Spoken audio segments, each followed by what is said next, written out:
Thank you, Dave. 6 degrees right now at the airport. Good morning, everyone. Calgary police think alcohol and speed are involved in a horrific crash that claimed 3 lives and left another person clinging to life. This all happening 8 o'clock last night. A car slamming head-on into a Jeep along 17th Avenue Southwest near 37th Street. 2 passengers in a Dodge Neon were found dead at the scene. A 3rd passenger dying in hospital. The driver, a man believed to be in his 40s, he's in critical condition this morning. 4 women in the Jeep shaken up, but they're going to be okay. Police say it appears the Neon was speeding down 17th Avenue when it crossed the center line, smashing head-on into the Jeep.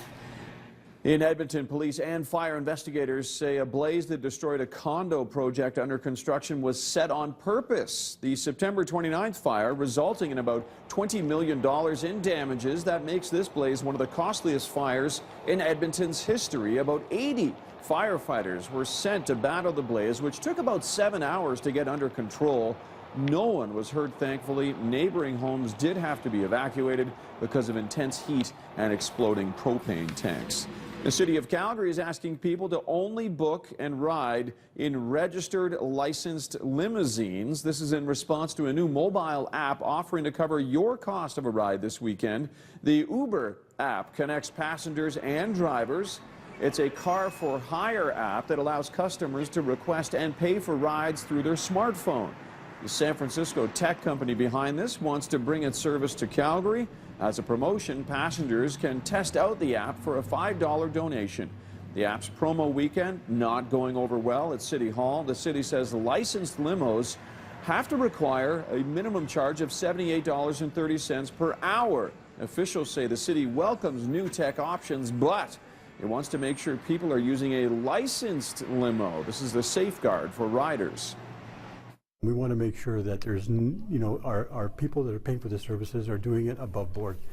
When you're talking about money not exchanging hands, we got to make sure that every check and balance is in place so that consumer protection is very important to us, and that's one part that we have to evaluate each and every one of these applications that comes through. The San Francisco company involved says the app, for the app to work here in Calgary, the city needs to change its taxi and limo regulations. City officials plan to meet with Uber about this issue.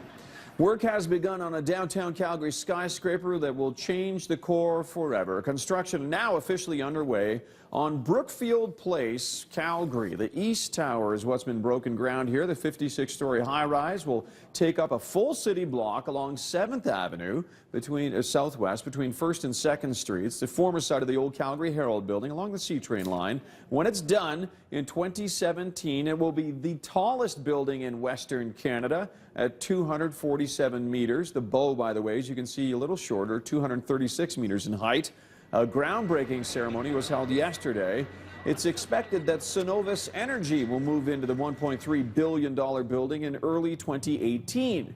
Brookfield Place is described as the largest private sector construction project in Calgary's history. It will have a bicycle area with a dedicated ramp actually in off the street for safety features and change rooms, plug-ins for cars, and the latest as far as mechanical and electrical systems in the building. The project expected to create about 1,300 construction jobs.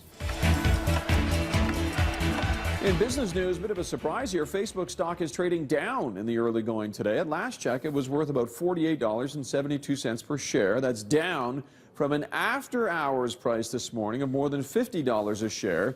The social networking giant blowing past expectations when it reported its third-quarter earnings after close yesterday thanks to mobile advertising.